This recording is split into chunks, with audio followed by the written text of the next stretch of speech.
నమస్తే, welcome to mid day debate. నేను సంపత్. ఇక డీటెయిల్స్లోకి వెళ్తే, త్వరలో జరగనున్న మున్సిపల్ ఎన్నికలకు తెలంగాణలోని అన్ని పార్టీలు సిద్ధమవుతున్నాయి. మున్సిపల్ ఎన్నికల్లోనూ కాంగ్రెస్ జెండా ఎగరవేస్తామని అధికార పార్టీ ధీమా వ్యక్తం చేస్తోంది. పంచాయతీ ఎన్నికల్లో గట్టి పోటీ ఇచ్చిన బీఆర్ఎస్ సైతం గెలుస్తామని అంటోంది. ఇక పరాజయం పాలైన బీజేపీ ఈసారి తప్పకుండా ముందుంటామని చెబుతోంది. మరోవైపు జనసేన సైతం మున్సిపల్ ఎన్నికల్లో సాధ్యమైన చోట బరిలో దిగుతామని స్పష్టం చేసింది. ఇక ఇదే అంశంపై ఇవాల్టి మిడ్ డిబేట్లో చర్చిద్దాం. మనతో పాటు చర్చలో ఉంది బీఆర్ఎస్ నుంచి రామ్మూర్తి గారు లైవ్లో సిద్ధంగా ఉన్నారు. నమస్కారం సార్.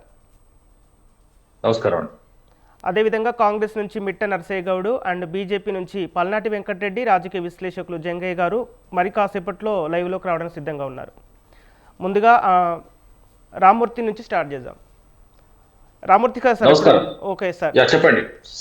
ఓకే, తెలంగాణ మున్సిపల్ ఎన్నికల్లో నువ్వా నేనా అన్నట్లు ఉన్న బీజేపీ, కాంగ్రెస్, బీఆర్ఎస్ పార్టీలు ఇప్పుడు ఇవి మొత్తానికి పోటీ పడుతున్నాయి. ఈ పోటీ పడుతున్న తరుణంలో తెలంగాణలో జనసేన పార్టీ తరుణంలో బరిలోకి దిగడంతో ఎలాంటి పరిణామాలు చోటు చేసుకోబోతున్నాయి? అసలు ఆ పవన్ కళ్యాణ్ వ్యూహం ఏంటి?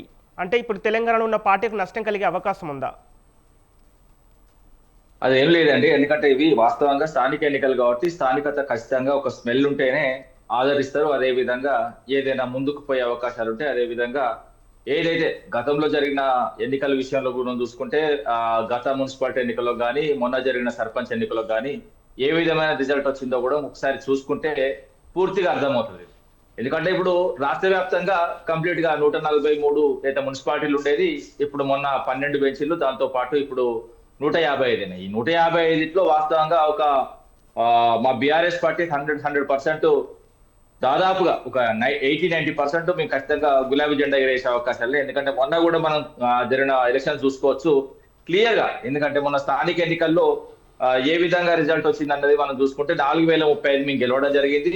అందులో మెజారిటీగా వాస్తవాలుగా చెప్పుకుంటే మెజారిటీగా దాదాపు ఏదైతే మేజర్ గ్రామాలకు 2000 చిల్లర దాకా గెలవడం జరిగింది. అందుకనే ఇప్పుడు కాంగ్రెస్ ప్రభుత్వం కూడా వెనుకడుగు వేయడం జరిగింది. ఎందుకంటే ఒక 2000 చిల్లర గెలిచిన తర్వాత ఆ 2000 గ్రామాలకు సంబంధించి వాస్తవంగా రెండు ఎంపీటీ స్థానాలు ఉంటాయి కాబట్టి అక్కడ ఏదైతే మనకు మేజర్ గా ఎంపీటీ స్థానాలు, జెడ్పీటీ స్థానాలు బీఆర్ఎస్ పార్టీకి వచ్చే అవకాశం ఉందని వీళ్ళు వెనుకకు తగ్గడం జరిగింది. అదే విధంగా మున్సిపాలిటీ ఎన్నికల్లో చూసుకుంటే గతంలో వన్ సైడ్ జరిగిన ఎన్నికల్లో రాష్ట్ర వ్యాప్తంగా గులాబీ జెండా ఎగరేయడం జరిగింది. అదే విధంగా ఈ రోజు కూడా వీళ్ళు వచ్చిన తర్వాత కూడా ఏ విధంగా ఈ 2 సంవత్సరాల నుంచి ఏం చేస్తున్నారో మున్సిపాలిటీలకు వీళ్ళు పెద్దగా ఒరిగింది ఏం లేదు, వీళ్ళు చేసింది ఏం లేదు. కాబట్టి రాష్ట్ర ప్రజలు ఇంట్రెస్ట్ గా ఎదురు చూస్తున్నారు. ఏదైతే మళ్ళీ ఒకసారి గులాబీ జెండా ఎగరేసుకొని అయితే నగరాలు అభివృద్ధి చేసుకోవాలని చూస్తున్నారు. ఓకే, కాంగ్రెస్ నుంచి మిట్ట నరసయ్య గౌడ్ లైవ్ లో సిద్ధంగా ఉన్నారు. నమస్కారం సార్. నమస్తే అండి. ఓకే, అంటే ఇప్పుడు బీఆర్ఎస్ గవర్నమెంట్ హయాంలో చాలా అవార్డ్స్ వచ్చాయి. అంటే తెలంగాణకి అంటే పార్కులు కానీ, డ్రైనేజీలు కానీ, నాలాలు కానీ అన్నిట్లలో అభివృద్ధి సాధించింది. ఇప్పుడు కాంగ్రెస్ గవర్నమెంట్ వచ్చిన తర్వాత అభివృద్ధి శూన్యం అయిపోయిందని అంటే బీఆర్ఎస్ ఆరోపిస్తుంది. దీనిపై మీరేమంటారు? వాయిస్ క్లియర్ ఉందండి. హలో సార్, వాయిస్ వినిపిస్తుందా? వినిపిస్తుందా మీకు? వినిపిస్తుంది సార్, చెప్పండి. ముందుగా మీకు ప్యానెల్లో ఉన్న పెద్దలకు, వ్యూవర్స్కు నమస్కారం. ఇప్పుడు గ్రామ పంచాయతీ ఎన్నికలు మొన్ననే కంప్లీట్ అయినాయి కాబట్టి దాంట్లో మేము 66% గ్రామ పంచాయతీలను మేము ఆల్రెడీ గెలుచుకున్నాం, 2/3 వంతు. మిగతా బీజేపీ, బీఆర్ఎస్ కలిసి 33% గెలుచుకున్నట్టుగా క్లియర్గా అర్థమైపోయింది కదా. అంటే ప్రజలంతా కూడా కాంగ్రెస్ వైపు ఉన్నారనేది క్లియర్. అదేవిధంగా ఇప్పుడు జరగబోయే మున్సిపల్ ఎన్నికలలో కూడా ఖచ్చితంగా more than 66% మేము గెలుస్తాం, గెలిచి చూపిస్తాం. మీ అందరికి కూడా రిజల్ట్ కూడా మీ కళ్ళ ముందు పెడతాం. కాకపోతే చాలా పార్టీలు ఏమనుకుంటున్నాయంటే గ్రామ పంచాయతీలు కేవలం వ్యక్తిగతంగా గెలిచినాయి, అది పార్టీ గుర్తు లేదు కాబట్టి మీ కాంగ్రెస్ వాళ్ళు ఇట్లా చెప్తా ఉన్నారు. రేపు కనుక ఈ మున్సిపల్ ఎన్నికలు కానీ లేకపోతే పరిషత్ ఎన్నికలు కానీ జరిగితే అక్కడ పార్టీ గుర్తుంటుంది, అక్కడ మొత్తం మేమే గెలుస్తామన్నట్టు వాళ్ళు డంక భయం చెప్తా ఉన్నారు. వాస్తవం ఏంటంటే పార్టీ గుర్తు లేనప్పుడే మేము 66% గెలిచినాం. ఇప్పుడు పార్టీ గుర్తు వస్తే more than 90% మేమే గెలుస్తాం, అందులో అనుమానమే లేదు. మీరు మున్సిపల్ ఎన్నికలు చూస్తే మైండ్ బ్లాక్ అవుతుంది పార్టీలకు. ఖచ్చితంగా మున్సిపల్ ఎన్నికలలో more than 90% మేము గెలవబోతా ఉన్నాం. అదేవిధంగా పరిషత్తులో కూడా ఖచ్చితంగా మేము 32 పరిషత్తులు ఉంటే more than 90% మేము గెలుస్తాం, అందులో అనుమానం లేదు. కాకపోతే వాళ్ళు పార్టీ గుర్తు రాలే కాబట్టి మేము ఓడిపోయినాం, పార్టీ గుర్తు వస్తే మేము గెలుస్తాం, లేస్తే మా అంత పెద్దపులు లేదని చెప్పుకుంటున్నటువంటి పార్టీలకు ఖచ్చితంగా కర్రు కాల్చి వాత పెడతారు. ఖచ్చితంగా ప్రజలు కూడా ఎదురు చూస్తూ ఉన్నారు. రెండో కీలకమైన విషయం ఏంటంటే ఇప్పుడు 15వ ఆర్థిక సంఘం నిధులు కూడా అంటే 3,000 కోట్ల రూపాయలు మనకు వచ్చేది ఉంది ఓకే. కాబట్టి దాంట్లో ఓకే, నర్సయ్య గౌడ్. 2,450 ఓకే, కోట్లు గ్రామ పంచాయతీలకు సంబంధించింది, 550 కోట్లు ఈ మున్సిపల్ పరిషత్లకు సంబంధించింది. కాబట్టి దాని కొరకు కూడా ఈ ఎన్నికలు జరపవలసిన అవసరం ఉంది. ఎందుకంటే 550 కోట్లు మనం కోల్పోవతాం ఈ పరిషత్ కానీ లేకపోతే ఈ మున్సిపల్ ఎన్నికలు కానీ జరపకపోతే.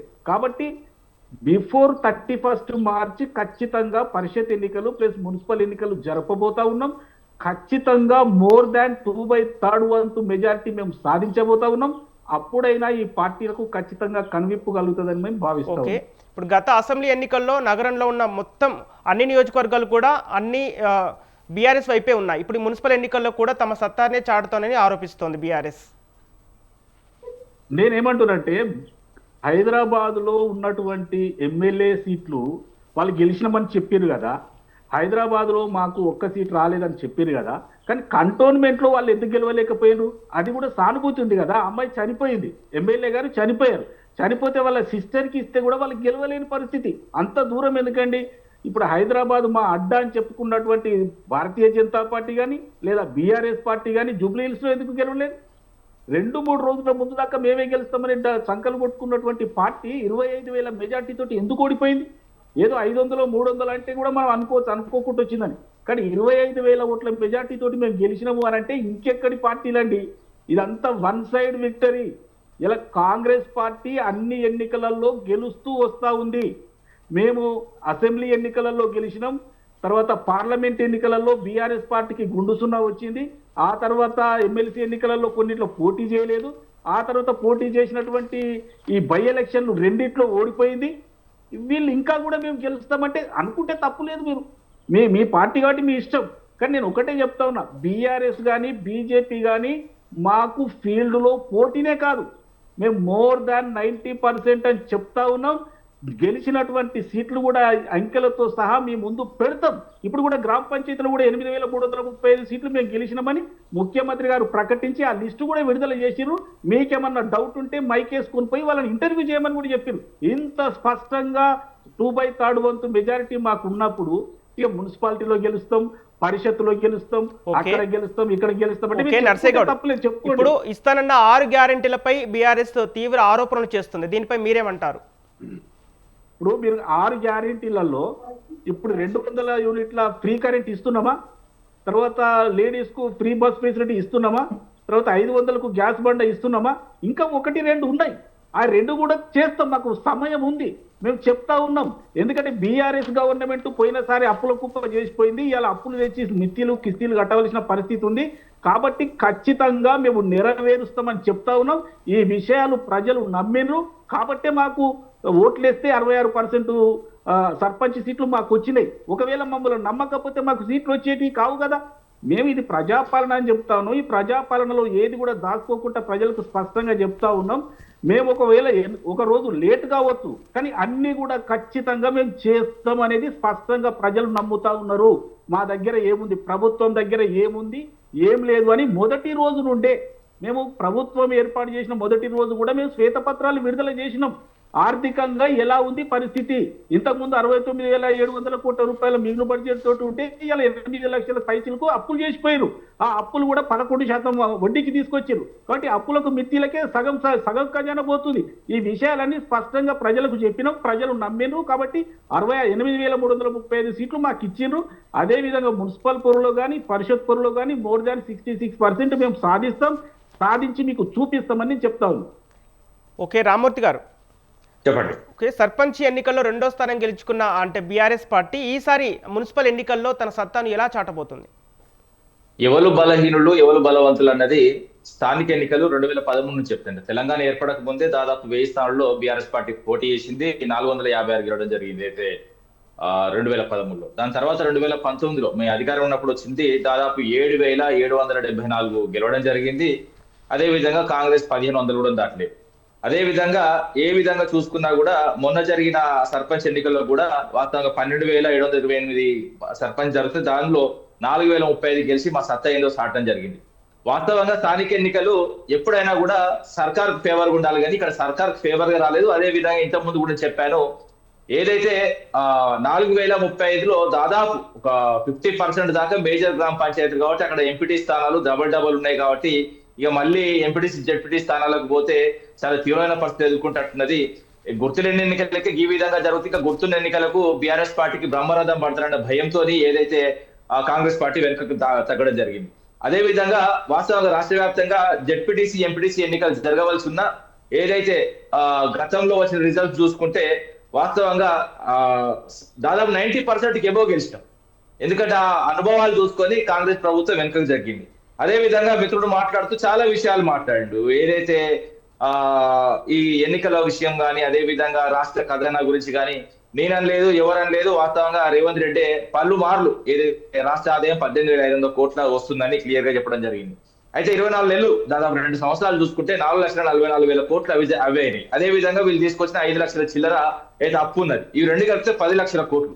10 లక్షల కోట్లలో 3 లక్షల కోట్లు ఈ సంక్షేమం అని చెప్పుకుంటున్నాయి. ఫ్రీ గ్యాస్, అది ఇది కరెంటు అవన్నీ అంటుండో అవన్నీ పెండింగే ఉన్నాయి.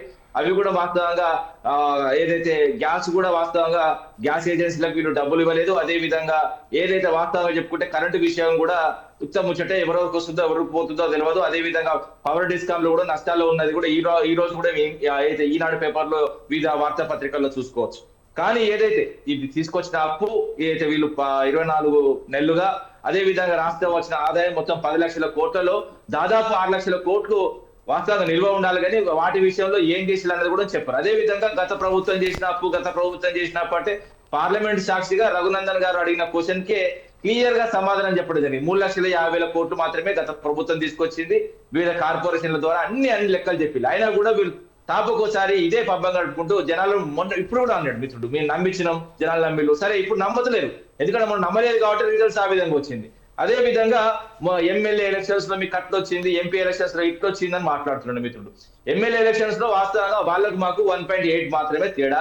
అదే విధంగా కొన్ని మేము సీట్లు మారితే వాస్తవంగా మీకు గెలిచే పరిస్థితి ఉండే, కానీ ఏదైతే కొంత ఏంటంటే 2-3 సార్లు గెలిచిన ఎమ్మెల్యే దగ్గర కొంచెం అయిష్టత వ్యక్తమైంది. ప్రజలు ఆ విధంగా వాస్తవంగా మా ప్రభుత్వం పోవడం జరిగింది. అదే విధంగా ఎంపీ ఎన్నికల్లో మళ్ళీ సున్నాల గురించి మాట్లాడుతున్నారు. సున్నా మా ఒక్కరికి రాలేదండి. వాస్తవంగా చెప్పాలంటే దేశవ్యాప్తంగా మొత్తం ఏదైతే జాతీయ పార్టీలు ఉన్న 2 పార్టీలు, బీజేపీకి 10 రాష్ట్రాల్లో, అదే విధంగా కాంగ్రెస్ పార్టీకి 13 రాష్ట్రాల్లో సున్నాలు రావడం జరిగింది. సున్నాలు వస్తున్నంత మాత్రం మొత్తం అయిపోయింది అంటే మరి వాళ్ళ అధికారం ఉన్న అక్కడ వాస్తవంగా వాళ్ళు అధికారం ఉన్న స్టేట్ లో వచ్చింది. అదే విధంగా దేశ రాజధాని ఢిల్లీలో కూడా కాంగ్రెస్ పార్టీకి సున్నా వచ్చింది. అలాంటప్పుడు ఇక వాళ్ళ పని అయిపోయింది అంటే ఈ విధంగా మాట్లాడద్దు. ఎందుకంటే సున్నాలు రావడం, అదే విధంగా గెలుపు ఓటములు అన్నది రాజకీయాల్లో సర్వసాధారణం, అంతే తప్ప పెద్ద దీని గురించి ఆలోచించవలసిన అవసరం లేదు.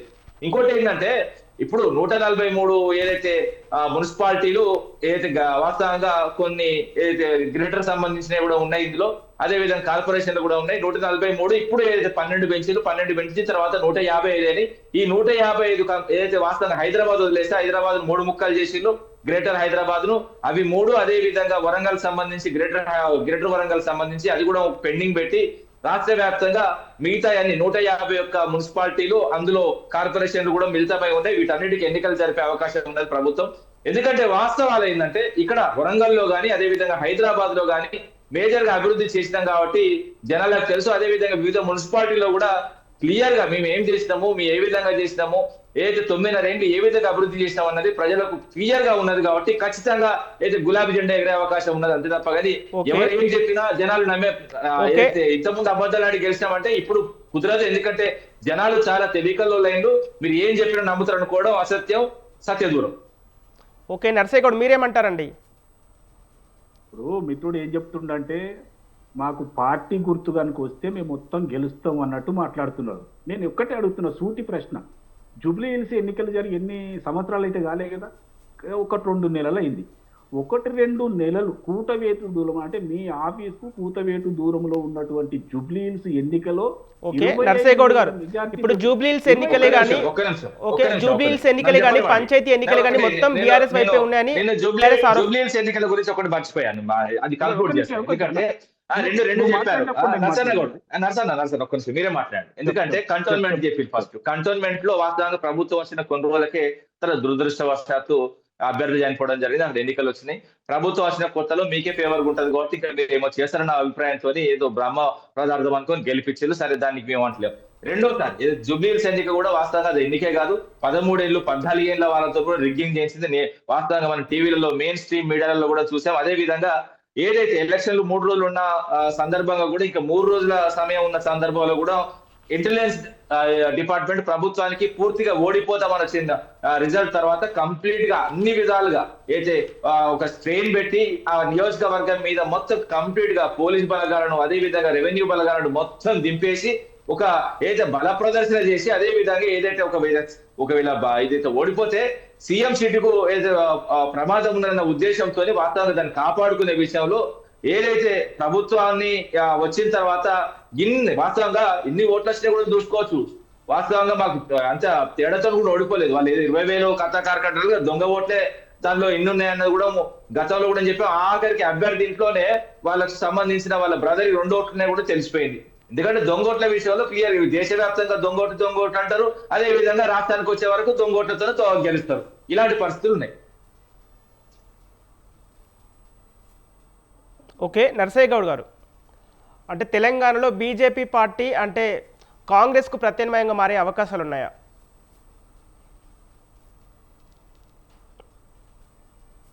నరసయ్య గౌడ్ గారు సిగ్నల్ లేనట్టున్నది. నరసయ్య గౌడ్ గారు, తెలంగాణలో బీజేపీ పార్టీ అంటే కాంగ్రెస్కు ప్రత్యామ్నాయంగా మారే అవకాశాలు ఉన్నాయంటారా? హలో, వినిపిస్తుందండి voice. Hello hello hello yes, నేనేమంటున్నా, ఒక్క నిమిషం. మిత్రుడు ఏమంటుండంటే ఇప్పుడు దొంగ ఓట్లు వేసుకొని గెలిచిరు జూబ్లీహిల్స్ లో అని అంటున్నారు.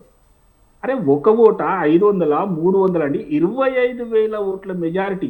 ఇంకో కీలకమైన విషయం ఏంటంటే ఆ సీటు తెలుగుదేశంలో ఉన్నప్పుడు కూడా ఆయనే గెలిచిండు, బీఆర్ఎస్ లోకి వచ్చిన తర్వాత కూడా 2 సార్లు వారే గెలిచిరు. వారు 16,000 ఓట్ల మెజారిటీ తోటి గెలిచిండ్రు. ఈసారి మేము 25,000 మెజారిటీ తోటి మేము గెలిచినాం. అంటే ఆ 16,000 ఈ 25,000 అంటే దగ్గర ఎంత అండి, 40,000 ఓట్ల మెజారిటీ అంటే తేడా వచ్చింది. అది కూడా మీరు ఆలోచన చేయకపోతే ఎట్టనండి? ఇప్పుడు కారు గుర్తే కదా అక్కడ ఉన్నది, కారు గుర్తు మీద ఎందుకు వేయలే? నేను ఒకటే అంటున్నా, మీరు 74,259 ఓట్లు పడ్డాయండి. మీరు ఓట్లు పడలేదు మాట్లాడుతున్నారు. ఒక నిమిషం ముందు, ఒక నిమిషం కూడా ఓకే, నరసయ్య గౌడ్ గారు, మెజారిటీ వచ్చిన మాట వాస్తవా కాదా? ఇది నేను పుకిటి పురాణం చెప్తలేను కదా, డిక్లేర్ చేసిందే కదా. ఇంతకు ముందు కూడా 16,000 మీరు గెలిచిరు కదా. ఆ 16,000 కాదని దాన్ని తగ్గించి 25,000 మెజార్టీ అంటే దగ్గర 40,000 ఓట్ల తేడాతోటి ఓడిపోయారు. మీరు ఈ మాటలు మాట్లాడితే ఎట్లనండి? అంటే ప్రజల యొక్క ఒక్క నిమిషం ఆగండి నరసన్న గౌడ్ గారు 9,000 మీరే మాట్లాడండి. 9,000 ఓట్లు మీకు పడితే 74,000 ఓట్లు మాకు పడ్డాయి. పెద్ద తేడా కూడా ఏం లేదు. వాస్తవంగా చెప్పాలంటే ఇంత ప్రభుత్వ వ్యతిరేకత 74,000 మంది మీ ప్రభుత్వం వ్యతిరేకిస్తారంట చిన్న విషయం కాదు, మీరు నోట్ చేసుకోవాలి. మీకు చావును దగ్గర తీసుకొచ్చి చూపెట్టింది. ఇప్పుడు ఓకే, మొన్న జరిగిన పంచాయతీ ఎన్నికల్లో అధికార దుర్వినియోగం జరిగినట్లు చేసిన తప్పుడు లెక్కలన్నీ మున్సిపల్ ఎన్నికల్లో బయటకు వస్తాయని బీఆర్ఎస్ ఆరోపిస్తుంది. దీనిపై మీరేమంటారు? నేనేమంటున్నా, వీళ్ళు ఓడిపోయిన తర్వాత హుందాగా అవునండి ప్రజలు మాకు ఇన్ని సీట్లు వేసిరు, ఇన్ని ఓట్లు వేసిరు, మేము ఇదే గెలిచినాం, ముందు ఎక్కువ గెలుస్తామని చెప్పుకుంటే ప్రజలు ఏమన్నా హర్షిస్తారు. కానీ ప్రజల తీర్పును తప్పు పట్టడం కేసీఆర్ దగ్గర నుంచి స్టార్ట్ అయింది. కేసీఆర్ ఏమంటాడంటే ప్రజలు తప్పు చేసిరు అని చెప్పిండు. ఇప్పుడు కూడా వీళ్ళు ఏం చేస్తున్నారు, చిన్న కేసీఆర్ రామూర్తి అని చెప్తుండు ప్రజలు తప్పు చేసిరు అన్నట్టు మాట్లాడుతున్నారు. ప్రజల ఓటే చాలా కీలకం. నీకు పదవి రావాలి, ప్రజలు తప్పు చేసి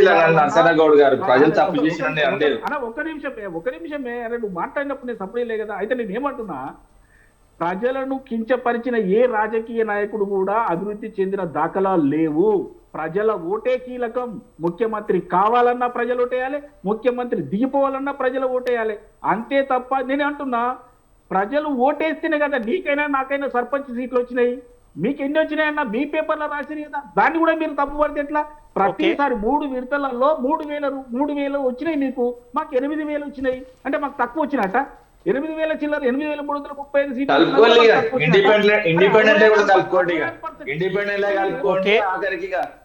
ఓకే, నరసయ్య గౌడ్ గారు, ఓకే బీజేపీలో కలుపుకోలే మేము. 4,035 గెలిచినాం. మీరు రాసి పెట్టుకోండి, ఏ లెక్కల ప్రకారం 4,035 గెలిచినాం. అరే మీరు 3,000 చిల్లర గెలిచిండ్రు, మీరు లెక్క పెట్టుకొని మీరు వాస్తవంగా చెప్పాలంటే ఇక మీరు 2,000 గెలిచింది మరి మీరు 2,000 గెలిచింది ఇండిపెండెంట్ మొత్తం కలుపుకున్నారు. మీరు 2,000 గెలిచిండ్రు. నేను మాట్లాడదు ఇష్టం వచ్చినట్టు మాట్లాడదు ఇట్లా ఉంటది.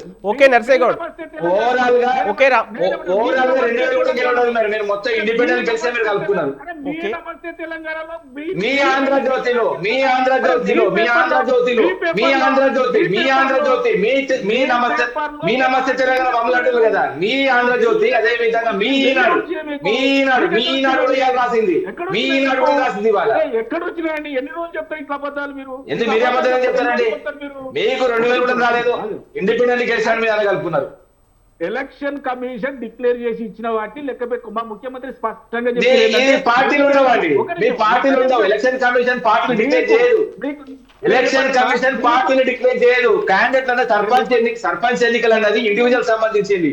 అవి పార్టీకి మీరు ఎలక్షన్ కమిషన్ చెప్పి చెప్తారు. ఏ విధంగా చెప్తారు ఎలక్షన్ కమిషన్? అదే కాంగ్రెస్ గెలిచిందని చెప్పిందా ఎన్నికల కమిషన్? చెప్పిరా?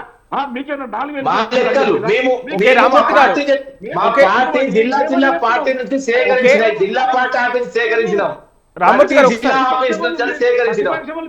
Okay Narsaiah Goud 1 minute sir, నేను ఏమంటున్నా, ఒక్క నిమిషం నేనేమంటున్నా, మేము ప్రజలు ఓట్లేస్తే మాకు 8,335 సీట్లు సర్పంచ్ సీట్లు మాకు వచ్చినాయి.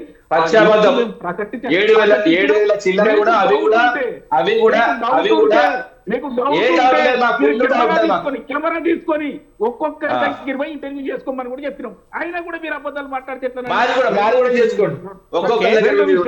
ఒక్క నిమిషం. రెండో విషయం ఏం చెప్తున్నంటే, ఎన్నికలు ఇప్పుడు కాంగ్రెస్ ప్రభుత్వం వచ్చిన తర్వాత బై ఎలక్షన్ అయినా ఇంకో ఎలక్షన్ అయినా ఏ ఎలక్షన్ అయినా ఎన్నికలు జరిగితే గెలుపు మాది, ఇందులో అనుమానం లేదు. రేపు పురపోలుల్లో మాదే, తర్వాత పరిషత్ ఎన్నికలలో మాదే, మళ్ళీ వచ్చే అసెంబ్లీ ఎన్నికలలో మాదే, ఎంపీ ఎన్నికలు మాదే, విజయం మాదే. 10-15 సంవత్సరాలు ఉంటాం. ఇదే మీరు గుర్తుంచుకోవాలి. ఓకే నర్సయ్య గౌడ్, ఇప్పుడు రాజకీయ విశ్లేషకులు జంగయ్య యాదవ్ కూడా మనతో పాటు మాట్లాడడానికి సిద్ధంగా ఉన్నారు. నమస్కారం సార్. ఓకే, ఇప్పుడు తెలంగాణలో నువ్వా నేనా అన్నట్లు ఉన్న ప్రధాన పార్టీలు బీజేపీ, బీఆర్ఎస్, కాంగ్రెస్ ఇలాంటి తరుణంలో ఇవి పోటీ పడుతుంటే ఇప్పుడు తెలంగాణలోకి జనసేన పార్టీ బరిలోకి దిగుతుంది. అయితే పవన్ కళ్యాణ్ వ్యూహం ఏంటి? ఈ పవన్ కళ్యాణ్ పార్టీ తెలంగాణలోకి వస్తే ఎలాంటి పరిణామాలు చోటు చేసుకోబోతున్నాయి?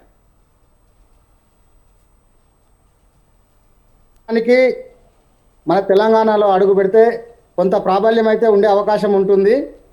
ఎందుకంటే పక్క రాష్ట్రమైనటువంటి ఆంధ్రప్రదేశ్లో మనం చూసాము, వారు ఉప ముఖ్యమంత్రిగా ఉన్నారు. వారి యొక్క అధికారంతో కానివ్వండి, లేదంటే వారి కార్యకర్తల్లో కొంత అభిమానము, అంటే అభిమాన నాయకుడిగా, సినిమా హీరోగా కొంత ప్రాబల్యం చూపించే అవకాశం అయితే ఉంటుంది. ఖచ్చితంగా వాళ్ళ వలన ఎవరైతే వారితోని పొత్తు పెట్టుకొని అధికారంలోకి, అంటే పొత్తు పెట్టుకున్నటువంటి సందర్భంలో కొంత లబ్ధి పొందే అవకాశము 1-2% అయితే ఛాన్సెస్ ఉంటుంది ఏ పార్టీకైనా కానీ. Okay Jangaiah Yadav, Jangaiah frame centre తీసుకో. ఓకే అండి, ఇంకా కొంచెం ఓకే అండి, కొంచెం అవకాశం అయితే ఓకే ఓకే. ఏ పార్టీ అయినా కానీ వారితో పొత్తు పెట్టుకోవడం వల్ల 1-2% లబ్ధి పొందే అవకాశం అయితే ఖచ్చితంగా ఉంటుంది జనసేనతోని. అదేవిధంగా మనం చూసుకున్నట్లయితే ఇంతకుముందు గతంలో పొత్తుకు కానీ ఇప్పుడున్నటువంటి అధికార పార్టీ ఏదైతే టీడీపీ కానీ బీజేపీ కానీ ఆంధ్రప్రదేశ్లో మనం అధికారం ఏ విధంగా దక్కించుకున్నారో మనం చూసాము. అంటే ఏ పార్టీకైనా ఎంతో కొంత లబ్ధి చేకూర్చే అవకాశం ఉంటుంది. కావున రేపు జరిగేటువంటి మున్సిపల్ ఎలక్షన్స్లో కూడా రేపు వీళ్ళు భవిష్యత్తులో పెట్టుకునేటువంటి పొత్తు ఆ పార్టీ భవిష్యత్తులో మనుగడ సాధించడానికి కూడా ఒక అవకాశంగా భావిస్తుంది. ఈరోజు ఉన్నటువంటి పవన్ కళ్యాణ్ గారి వ్యూహం ఏంటంటే, స్పష్టంగా చెప్పాలంటే తెలంగాణలో కూడా జనసేనని ఎక్కడ అట్టడుగు స్థాయి నుంచి కొంచెము ప్రాబల్యం చూపించాలని చెప్పి ఒక ఆలోచన విధానంతో వాళ్ళు అడుగులు వేస్తున్నారు.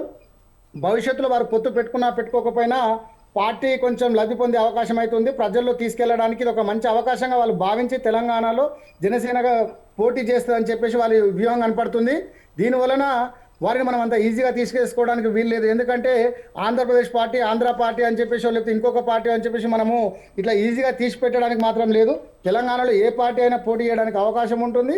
దాంట్లో పవన్ కళ్యాణ్ గారి అభిమానులు ఎంతో కొంత ఉన్నారు కనుక ఆ ప్రాచుర్యం కూడా కనపడుతుందని మనం ఇక్కడ స్పష్టంగా చెప్పొచ్చు. ఓకే, ఇప్పుడు వచ్చే అసెంబ్లీ ఎన్నికల్లో పార్టీని బలోపేతం చేసే దిశగానే పవన్ కళ్యాణ్ తెలంగాణలో అడుగు పెడుతున్నారు అనుకోవాలా సార్? 100% అండి. నేను అందుకే ముందే చెప్పాను కదా, ఎక్కడ ప్రజల్లో ఎక్కడైతే రూట్ లెవెల్స్ పెంచాలన్న ఒక ఆలోచన విధానంతోనే మున్సిపల్ స్థాయి నుంచి కూడా పార్టీని ప్రతిష్ట పెంచాలని చెప్పి ఒక ఆలోచన విధానంతోనే ఈ రోజు నుంచి అడుగులు వేయడం జరుగుతుంది వాళ్ళు.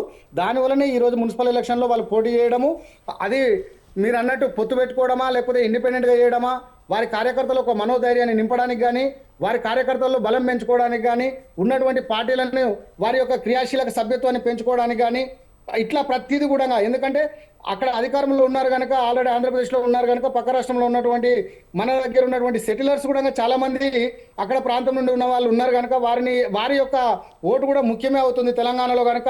ఈ అవకాశం మాత్రం లేకపోలేదని మనం స్పష్టంగా చెప్పొచ్చు ఇక్కడ విషయం. ఓకే రామ్మూర్తి గారు, సంపత్ గారు, ఇప్పుడు కొన్ని మనం మాట్లాడుకుంటే, ఇప్పుడు ఆంధ్రప్రదేశ్ సంబంధించిన పార్టీలు ఇక్కడికి వచ్చి పోటీ చేసినా ఇక్కడ ప్రజలు వాస్తవంగా కొంత సంయమనంతోనే ఉంటారు, అదే విధంగా కొంత స్వాగతిస్తారు, సరే కొంత ఏంటంటే బ్రాడ్ గా ఆలోచిస్తారు. కానీ ఇక్కడ పార్టీ ఏదైతే వాస్తవంగా తెలంగాణలో పుట్టిన పార్టీ, మొన్న మేము కొంత సెంట్రల్ పార్టీగా అవతరించిన తర్వాత పోటీ చేస్తున్న క్రమంలో కూడా, పోటీ చేద్దాం అనుకున్న క్రమంలో కూడా ఎవరు కూడా యాక్సెప్ట్ చేయలేదు. అక్కడ ఉన్న ప్రజలు కూడా వాస్తవంగా కొంత సుముఖతతోనే ఉన్నట్టు కనిపించినా కూడా దాని తర్వాత అక్కడ ఉన్న ప్రాంతాలకు సంబంధించిన పార్టీల వారు ఏ విధంగా కేంద్రంతో ఉన్న కాంగ్రెస్ తోని బీజేపీతోని ఒకటై బీఆర్ఎస్ పార్టీని కొంత ఇబ్బందికరమైన వాతావరణం నెట్టింది కూడా చూసాము.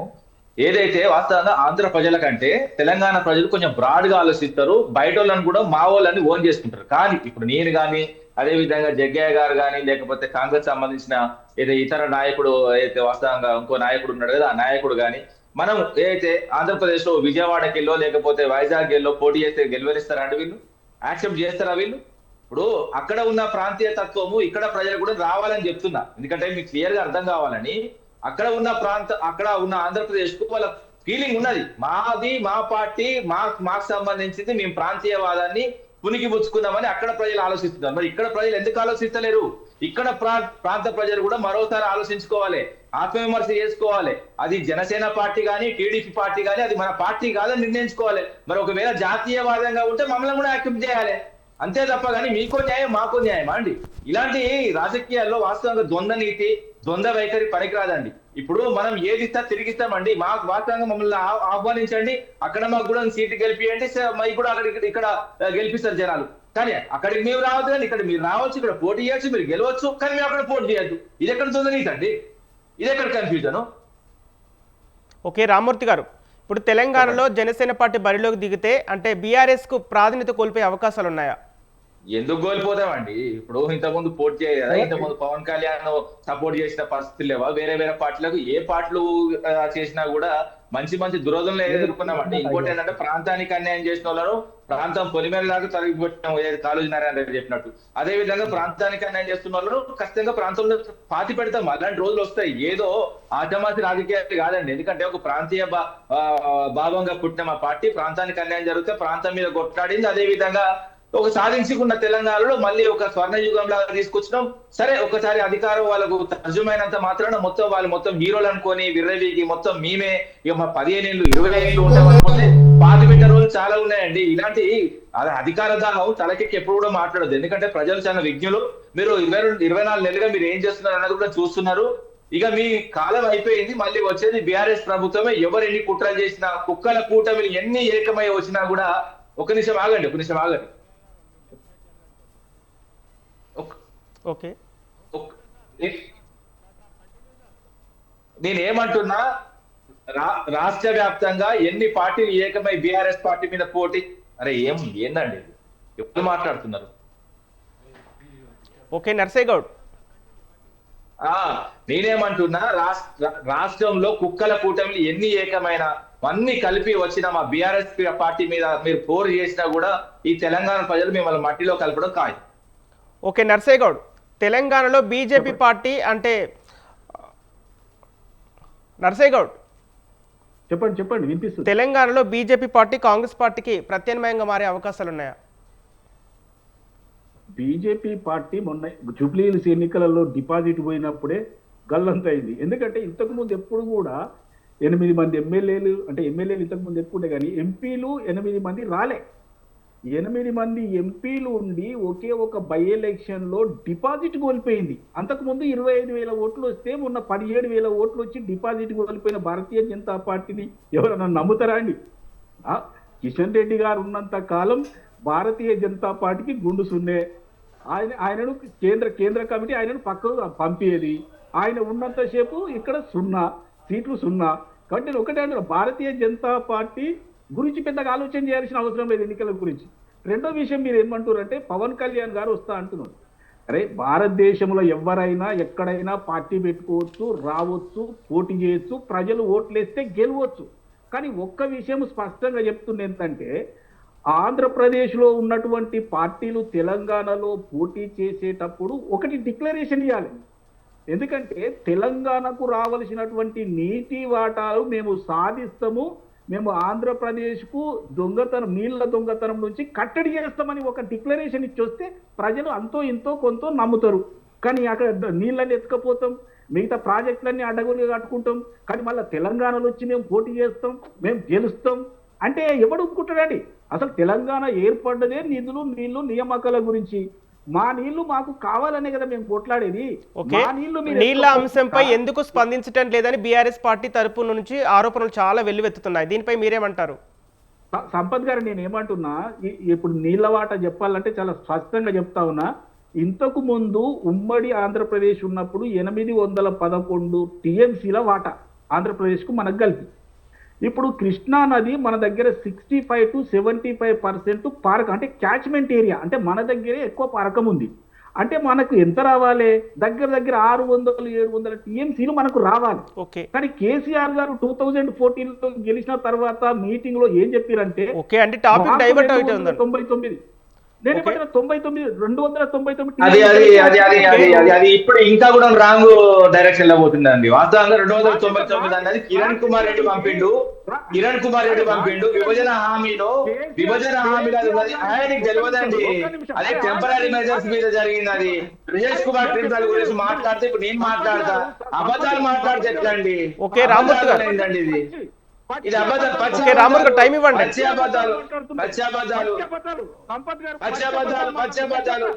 విద్యాసాగర్ రావు ఒకటి తెలియదు, రామూర్తి గారు టైం ఇవ్వండి. విద్యాసాగర్ రావు ఒకటి తెలియదు, అబద్ధాలు మాట్లాడితే నిర్వహిస్తారు కదా అండి. విద్యాసాగర్ రావు ఒకటి తెలియదు. మీరు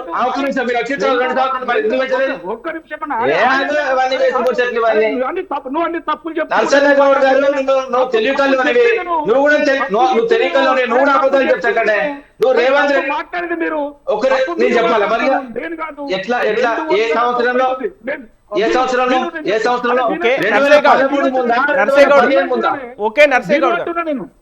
ఇప్పుడు మూసీ ప్రక్షాళన చేస్తానని హామీ ఇచ్చి దాన్ని గాలి కొదిలేశారని బీఆర్ఎస్ ఆరోపిస్తుంది. దీనిపై ఏమంటారండి?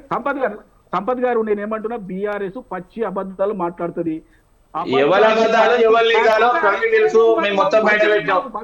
మధ్యలో మాట్లాడతాం. నేను ఏమంటున్నా, బీఆర్ఎస్ పరిస్థితి ఎట్లుందంటే అబద్ధానికి ప్యాంటు షర్ట్ వేస్తే కేసీఆర్ పార్టీ,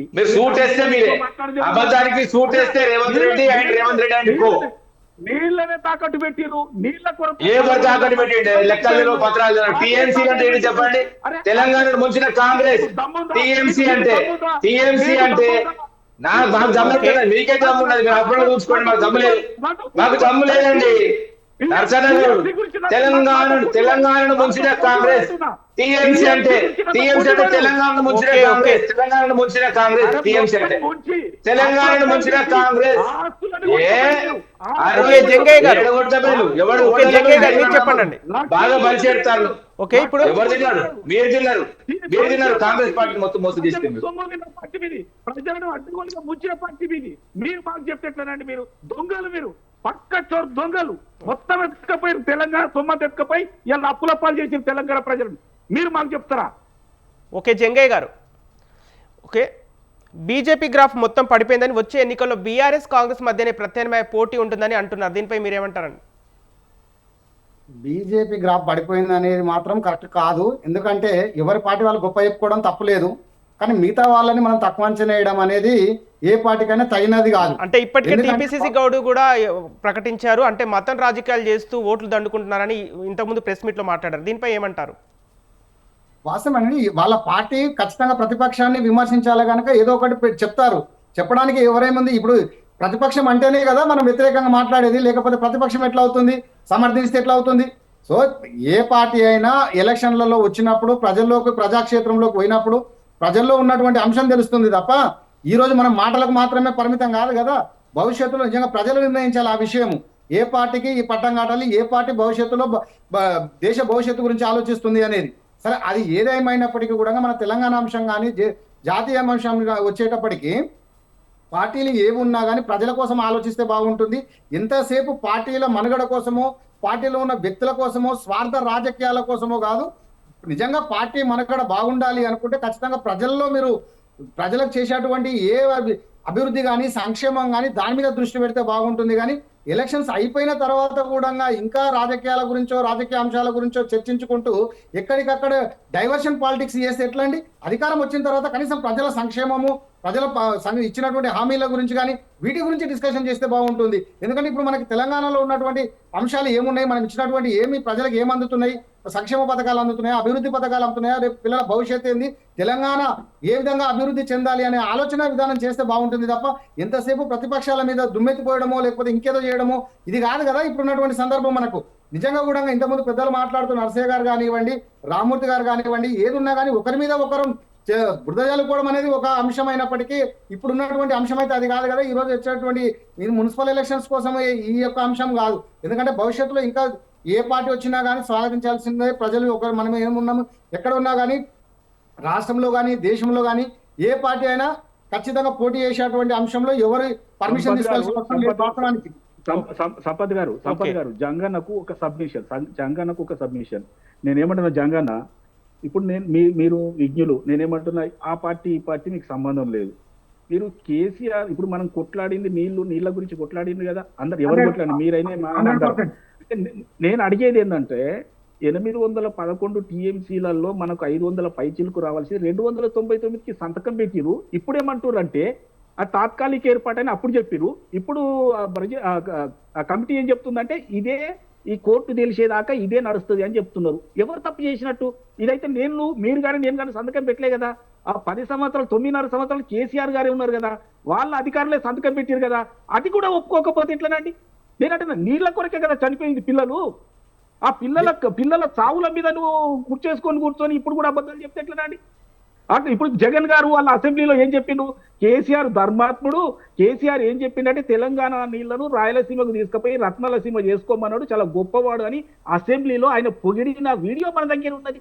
ఇప్పుడు కూడా మీరు ఒప్పుకోకపోతే ఎట్లా? అంటే ఇక్కడ ఒక విషయం దామోదర, మనము నీళ్లు నిధుల నియామకాలకు ఏదైతే ఉద్యమం చేసుకున్నామో తెలంగాణ సాధనలో ఎంతసేపు పక్క రాష్ట్రం ఎత్తుకపోతుంది, ఉమ్మడి ఆంధ్రప్రదేశ్లో మనకు న్యాయం జరుగుతలేదని చెప్పే సందర్భంలోనే మనము ఇవన్నీ చేసుకున్నప్పటికీ కూడా వాటిని ఇప్పటి వరకు ఏ ఒక్కరు కూడా ఫుల్ఫిల్ చేయకుండా మేము ఎంతసేపు ఏంటంటే మాకు సెంట్రల్ సపోర్ట్ చేయలేదు, కేంద్రం మోడీ గారు మాకు సపోర్ట్ చేయలేదు, మోడీ గారు మేము ఎన్నిసార్లు రిప్రజెంటేషన్ ఇచ్చినా కానీ పట్టించుకోలేదు అని ఇట్లా ఒకరి మీద ఒకరు చెప్పుకుంటూ పోతున్నారే తప్ప నిజంగా కూడా తెలంగాణ గురించి ఆలోచించి తెలంగాణ ప్రజల భవిష్యత్తు గురించి ఆలోచిస్తే బాగుంటుంది. అంటే ఈ రోజు గతంలో టీఆర్ఎస్ చేసింది, ఈ రోజు కాంగ్రెస్ చేస్తుంది, రేపు ఇంకొక పార్టీ చేస్తుంది అనేది కాకుండా ఎవరు ఏం చేసినా ప్రజల గురించి ఆలోచిస్తే బాగుంటుంది తప్ప టీఆర్ఎస్ చేయలేదు కనుక మేము కూడా చెయ్యము అనేది కూడా కరెక్ట్ కాదు. సరే, వాళ్ళు చేసిరా చేయలేదా అనేది మనకు ఆల్రెడీ రిపోర్టింగ్ కానీ డిబేట్లో కానీ ఆల్రెడీ అన్నిటిని మనం చూస్తూనే ఉన్నాం. ప్రజలకు అన్నిటి గురించి ఆలోచిస్తున్నారు, ప్రజలకు అన్ని తెలుస్తున్నాయి. కాకపోతే ఏంటంటే భవిష్యత్తులో కనీసం ఇప్పుడైనా ఉన్నటువంటి వాళ్ళు అఖిలపక్ష సమావేశం ఏర్పాటు చేసేసి మనకు తెలంగాణకు జరుగుతున్నటువంటి అన్యాయం కానీ తెలంగాణకు రావాల్సినటువంటి నిధుల గురించి కానీ ఏదైతే మోడీ గారితో సఖ్యతగా ఉన్నటువంటి మన ముఖ్యమంత్రి గారు అఖిలపక్ష సమావేశం ఏర్పాటు చేసి తీసుకెళ్లి ఢిల్లీలో మాట్లాడించి మన సమస్యలను పరిష్కరించుకుంటే బాగుంటుందని చెప్పేసి ఆలోచించాల్సిన సందర్భం ఇది. ఓకే, నరసయ్య గౌడ్ గారు, అంటే ఇప్పుడు తెలంగాణ మాజీ ముఖ్యమంత్రి అంటే ఇక నుంచి ఓ లెక్క, ఈ రోజు నుంచి మరొక లెక్క అని ఇప్పుడు కేసీఆర్ ప్రజాక్షేత్రంలోకి వస్తే అంటే కాంగ్రెస్ పార్టీకి నష్టం చేకూరే అవకాశం ఉందా? సంపత్ గారు, నేను ఏమంటున్నా, మొన్న ఒక సంవత్సరం తర్వాత, ఎందుకంటే 2 సార్లు కనుక వచ్చి సంతకం పెట్టకపోతే ఉద్యోగం ఊడిపోతుందన్న ఆలోచనతో వచ్చి ఓ 3-4 నిమిషాలు దాంట్లో సంతకం పెట్టి పోయిన కేసీఆర్ తోటి మనం ఏం మాట్లాడతామండి? కేసీఆర్ ప్రతిపక్ష నేత, ప్రతిపక్ష హోదా ఉంది, ఇప్పటికే ₹1 కోటి పైన ఆయన డబ్బులు తీసుకున్నాడు, జీతము అలవెన్సులు అవన్నీ కలిసి. నేను ఎవడన్నా జీతము తీసుకున్నాడు పని చేయాలన్నా చెప్దా? పొట్టిగా పోయి అలా పడుకుంటే ఎట్లనండి? మరి అట్లాంటప్పుడు నీకెందుకు ఆ హోదా? నీ కొడుక్కి, నీ అల్లుడికి, ఇంకెవరికన్నీ వాళ్ళనే మాట్లాడతారు కదండి.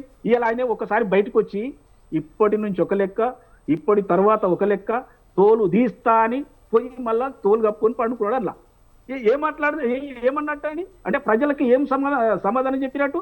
అంటే ప్రజల కొరకు పనిచేయవా నువ్వు? ఓడిపోతే పనిచేయవా? మరి ఎందుకు తీసుకుంటున్నావు అని? నీకు అవసరమా డబ్బులు?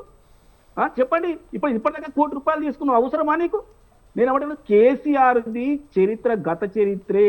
కేసీఆర్ కానీ కేసీఆర్ పార్టీకి కానీ గతం మాత్రమే ఉంది, భవిష్యత్తు లేదు అనేది స్పష్టంగా ప్రజలు నిర్ణయించిండ్రు. ప్రజల కొరకు నువ్వు ఒక గంట సేపు కూర్చొని మాట్లాడలేని మనిషి ఏం పనికి వస్తారండి? ఏం తోలు తీస్తావు? మేము తోలు తీస్తే మేము తోలు తీపించుకుంటామా?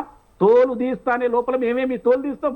నేను ఒక్కటే అంటున్నాండి, మీరు ఓడిపోయిన తర్వాత ప్రజల పక్షాన గొంతు విప్పాలే కదా, ప్రజల కొరకు మాట్లాడాలే కదా. మేమేమడుగుతున్నాం, మీరు ఏ సమస్యను తీసుకొస్తే, ఏ సబ్జెక్టు తీసుకొస్తే ఆ సబ్జెక్టు మీద మేము మాట్లాడడానికి సిద్ధంగా ఉన్నాం. కేసీఆర్ గారు యు ఆర్ వెల్కమ్ అని మేము చెప్పినాం.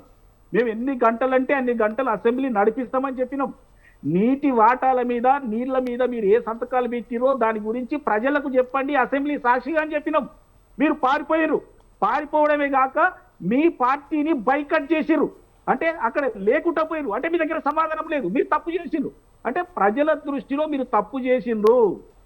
ప్రజలకు సమాధానం చెప్పే ఆలోచన మీకు లేదు. దొంగలు పచ్చిగా దొరికిపోయినరు కాబట్టి అసెంబ్లీని బైకాట్ చేసిండ్రు. మీరు మాకేం చెప్తారండి? ఎవరి తోలు తీస్తారండి? ప్రజల తోలు తీస్తారా? ఎవరి తోలు తీస్తావు? నువ్వేం లేవలేకుండా అక్కడ పండుకున్నావు, నువ్వెవరి తోలు తీస్తావండి? నేను ఒక్కటే అడుగుతున్నా, ఈ తోలు తీసుడు తొక్క తీసుడు నీకే కాదు, తెలంగాణ గడ్డ మీద పుట్టిన ప్రతి ఒక్కరికి వస్తుంది. అది కాదు కావాల్సింది. ప్రజల సమస్యలను ప్రస్తావించు, ప్రజలకు ఏం కావాలనో అడుగు, ప్రజలకు కావలసిన దాని మీద ప్రభుత్వాన్ని నిలది. మీరు ఈ పని ఎందుకు చేస్తలేరని అడగండి, మేము సమాధానం చెప్తాం.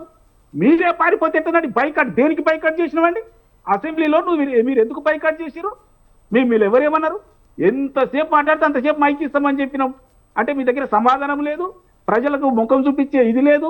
తోలు తీస్తారని ఒక ఆయన, తొక్కలు ఇస్తారని ఒక ఆయన పారిపోతాడు, ఒక ఆయన అగ్గిపెట్టి ఆయన పారిపోతాడు. మీరు ఇదా అండి చెప్పేది? కాబట్టి నేను ఒకటే అంటున్నదంటే బీఆర్ఎస్ పార్టీకి భవిష్యత్తు లేదు. కాబట్టే ఈ రోజు పవన్ కళ్యాణ్ లాంటి వారు, ఇంకొకరు చంద్రబాబు నాయుడు గారి లాంటి వారు, కవిత లాంటి వారు ఏదో ఇక్కడ స్పేస్ ఉన్నట్టుంది, బీఆర్ఎస్ మునిగిపోయింది కాబట్టి మాకేమన్నా అడ్వాంటేజ్ వస్తుందేమో అని అందరూ తలా ఒక ఖర్చు చేస్తా ఉన్నారు. మీరు ఇప్పటిదాకా అడిగిరు కదా పవన్ కళ్యాణ్ వస్తున్నట్టే. వస్తారండి. ఒక పార్టీ మునిగిపోయేటప్పుడు ఇంకొకరు తేలుకోవాలంటే ఆ స్థానంలో మేము వస్తామని ఎవరికైనా ఉంటుంది. కాబట్టి కూటమి వచ్చే అవకాశం ఉంది. బీజేపీ, పవన్ కళ్యాణ్, చంద్రబాబు నాయుడు అక్కడ సక్సెస్ అయ్యారు కాబట్టి అదే సక్సెస్ ఫార్ములా ఇక్కడ కూడా వాళ్ళ ఆలోచన చేయడం వల్ల తప్పలేదు. ఏటా జాబ్ క్యాలెండర్ ఇస్తామని, ఉద్యోగులకి 2 లక్షల ఉద్యోగాలు భర్తీ చేస్తామని హామీ ఇచ్చారు. ఆ హామీ ఎందుకు నిలబెట్టుకోలేదని అంటుంది. సార్ నేను ఏమంటున్నా, జాబ్ క్యాలెండర్ ఇస్తున్నాము. ఆల్రెడీ 63,000 జాబ్స్, గవర్నమెంట్ జాబ్స్ మేము ఇవ్వడం జరిగింది. తర్వాత వీళ్ళ హయాంలో దొంగ ఉద్యోగాలు చేసేటోళ్ళ భరతం పడతా ఉన్నాం. ఆ లెక్కలన్నీ తీస్తా ఉన్నాం. ఖచ్చితంగా మళ్ళీ కూడా జాబ్ క్యాలెండర్ ఇస్తాం. ఏ నెలలో ఏ జాబ్స్ పడతాయి అవన్నీ చెప్తాం. ఖచ్చితంగా తెలంగాణలో నిరుద్యోగులకు కావలసిన అన్ని పనులు మేము చేసి పెడతాం. త్వరలో మళ్ళీ జాబ్ క్యాలెండర్ కూడా వస్తుంది. ఎవరు అనుమానపడవలసిన అవసరం లేదు. వీళ్ళ ఉద్దేశం ఏంటంటే వీళ్ళు జాబ్ క్యాలెండర్ ఇవ్వద్దు, వాళ్ళు ఇచ్చిన గ్యారంటీలు అమలు చేయొద్దు. అంటే వీళ్ళు ఏమనుకుంటారంటే కేసీఆర్ గారు చాలా ఒక 2,000 3,000 హామీలు ఇచ్చి ఉంటారు. అందులో ఒక 10% కూడా ఆయన చేయలే. అతి కీలకమైంది నేను ఒక విషయం మీ దృష్టికి తీసుకొస్తా. కేసీఆర్ గారు ఉద్యమ సమయంలో ఒక హామీ ఇచ్చారండి.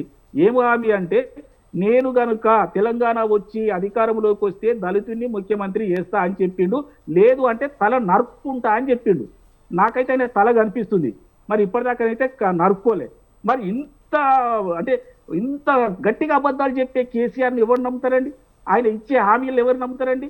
రైతులకు ఆయన ఏం చెప్పి 2017లో రైతులకు యూరియా, పొటాషియం 26 లక్షల మెట్రిక్ టన్నులు నేను ఫ్రీగా ఇస్తా, నేను అందుకే పుట్టిండొచ్చు, దేవుడు నన్ను అందుకే పంపించిండొచ్చు అని చెప్పినటువంటి కేసీఆర్ గారిని ఎవరు ఆపిరండి? ఇవ్వకుండా వాళ్ళకి పొటాషియం ఇయ్యలే, యూరియా ఇయ్యలే, డిఏపి ఇయ్యలే, ఏది ఇయ్యలే, నిలువున పుంచారు.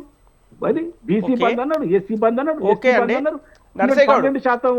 10 ఏళ్ళు రాష్ట్రాన్ని కష్టపడి బాగు చేస్తే 10 ఏళ్ళు రాష్ట్రాన్ని కష్టపడి బాగు చేస్తే కాంగ్రెస్ పార్టీ నాశనం చేసిందని అంటే కేటీఆర్ ఆరోపణలు చేస్తున్నారు. అంటే ఏ ముఖం పెట్టుకుని మున్సిపల్ ఎన్నికల్లోకి వస్తుందని అంటున్నారు. సంపత్ గారు మంచి ప్రశ్న వేసారు. నేనేమంటున్నా, 9.5 సంవత్సరాలు బాగు చేసిందని అనుకుంటే గనుక వాళ్ళకు ఎంపీలు సున్నారావు, వాళ్ళు జూబ్లీహిల్స్ లో ఓడిపోరు. కంటోన్మెంట్ లో ఓడిపోరు. ఇక్కడ ఇవన్నీ ఓడిపోతున్నారంటే వీళ్ళు మంచి చేసినట్టు అని నేను ఒకటే అంటున్నా. 69,500 కోట్ల అప్పుతోటి ఉన్నటువంటి తెలంగాణ 8,20,000 కోట్ల అప్పులకు ఎందుకు పోయింది? తర్వాత కేసీఆర్ ఉద్యమంలో ఆయన అఫిడవిట్ లో ఉన్న ఆస్తులు ఎన్ని, ఈ రోజు కేసీఆర్ అఫిడవిట్ లో ఉన్న ఆస్తులు ఎన్ని? కేటీఆర్ రబ్బర్ చెప్పుల మీద ఉంటే, హరీష్ రావు రబ్బర్ చెప్పుల మీద ఉంటే, కవిత పెళ్లి చేయడానికి డబ్బులు లేకపోతే నానా అగచాట్లు పడి అక్కడిక్కడ అడుక్కొచ్చినటువంటి ఫ్యామిలీ ఇవాళ లక్షల కోట్లకు ఎక్కడి నుంచి ఎదిగింది? వీళ్ళ ఫ్యామిలీకి లక్షల కోట్లు ఎందుకు వచ్చింది? లక్షల కోట్లు ప్రజల మీద అప్పెందుకు పడ్డది? ఈ ఒక్క విషయం సరిపోదా అండి వీళ్ళు దొంగలని చెప్పడానికి? నేను ఏమంటున్నా, ఈ తెలంగాణ రాష్ట్రాన్ని నిలువున దోచుకున్నటువంటి దొంగలు కల్వకుంట్ల కుటుంబం వీళ్ళు ఏ మొక్క పెట్టుకొని ఎన్నికలకు వస్తారండి? ప్రజలు అందుకే చీత్కరిస్తా ఉన్నారు. ప్రజలు ఓట్లు వేయకపోవడానికి కారణం ఇదే. ఇప్పుడు మీరు కష్టపడుతున్నారు, నేను కష్టపడుతున్నా, మరి మనకెందుకు లక్షల కోట్లు వస్తలేవు? 20 లక్షల వాచి పెట్టుకునే దమ్ము నీకు లేదు, నాకు లేదు. ఎందుకు వస్తలేదు మనకు? నేను ఒక 56 సంవత్సరాలు ఉన్నా, రోజు కష్టపడతా, నాకెందుకో రాలేదు. నాకెందుకో లక్ష కోట్లు లేవు. మరి మీరు 48 సంవత్సరాలు ఉన్నారు, మీకెందుకో రాలేదు? ఆ రామూర్తికి ఎందుకు రాలేదు? జంగన్నకి ఎందుకు రాలేదు? మరి ఎవ్వరికి రాలేదు. కానీ కల్వకుంట్ల కుటుంబానికి మాత్రం లక్షల కోట్లు వచ్చినాయంటే ఎక్కడి నుంచి వస్తాయి? జనం సొమ్ము దోసుకుంటేనే కదా. కాబట్టి దొంగలు, కల్వకుంట్ల దొంగలు. వీళ్ళకు ఓటేస్తే మళ్ళీ 1 లక్ష కోట్లు తీసుకుపోవడానికి వస్తారు తప్పితే, ప్రజల నెత్తిన శటగోపం పెడతారు తప్పితే ప్రజల మంచి కొరకు వీళ్ళు రారు అనేది ప్రజలు డిసైడ్ చేసిరు. కాబట్టి ప్రజలు ఈ రోజు వాళ్ళను ఓడిస్తా ఉన్నారు. కాబట్టి ఎవరు వచ్చినా, ఏ కూటమి కట్టినా, ఎవరితో ఎవరు కలిసిపోయినా కాంగ్రెస్కి వచ్చినటువంటి బాధ లేదు. మేము ఖచ్చితంగా 90% పురపాలికలు మేము గెలవబోతా ఉన్నాం. ఆ తర్వాత వచ్చే పంచాయతీ ఎన్నికలలో కూడా, పరిషత్ ఎన్నికలలో కూడా దాదాపుగా స్వీప్ చేయబోతా ఉన్నాం. ఆ భయంతోటే అవాకులు చవాకులు వెళ్తా ఉన్నాయి ప్రతిపక్షాలు. కాబట్టి నేను ఒకటే హెచ్చరిస్తా ఉన్నా, మీ పని మీరు చేసుకోండి, మమ్మల్ని గెలికితే మీ తోలు తీసుడు ఖాయమని మాత్రం నేను హెచ్చరిస్తా ఉన్నా. ఓకే జంగయ్య గారు, తెలంగాణలో జనసేన పార్టీ బరిలోకి దిగితే అంటే ఓట్ల చీలికలు జరిగే అవకాశం ఉందా? 100% అని నేను ఇంతకుముందే కూడా ఆ విషయం మీకు చెప్పాను. ఇంతకుముందు ఏ ఒక్క పార్టీ వచ్చినా ఎంతో కొంత ప్రభావం చూపే అవకాశం అయితే ఉంటుంది.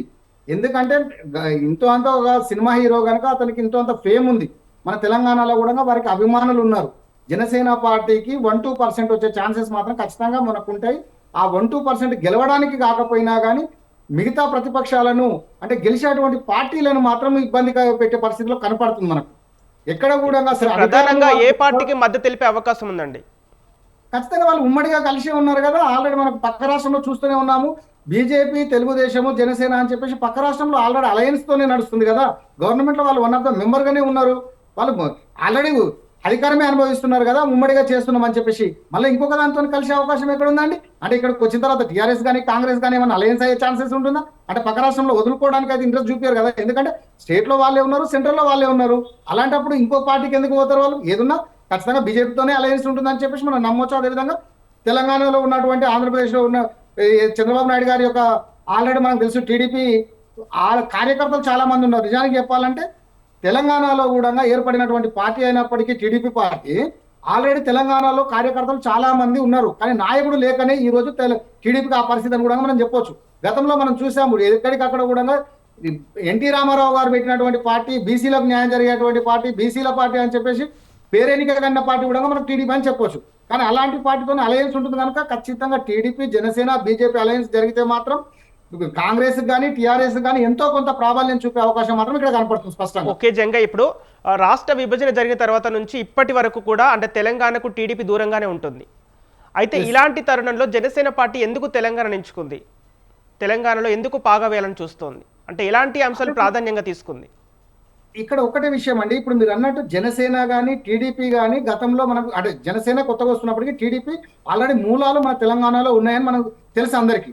నేను ఇంతకుముందు చెప్పినట్టు నాయకుడు కరువైండు కానీ కార్యకర్తల్లో అభిమానం తెలుగుదేశం పార్టీ అంటే ఎంతో కొంత ఖచ్చితంగా ఉంది తెలంగాణ ప్రజల్లో.